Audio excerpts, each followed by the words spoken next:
Budol check! So for today's video, tayo ay magba-vlog at tayo ay mag-unbox ng parcel na dumating from Lazada.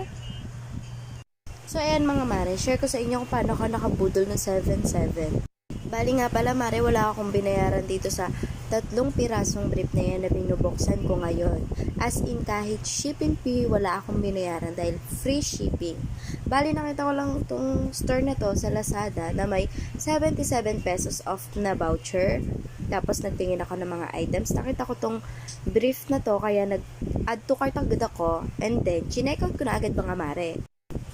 Bali, 6 pieces pala yung nabili kong brief mga mare. Yung isang tatlo, nabili ko siya na may shipping fee na 38 pesos. Pero itong binubuksan ko ngayon is wala akong binayaran kahit piso. 'Di ba? Ang laki ng tipid. Imbis na mapapagastos ako ng 200 plus sa brief ni Happy, pero ngayon 38 lang nagastos ko. Yun lang.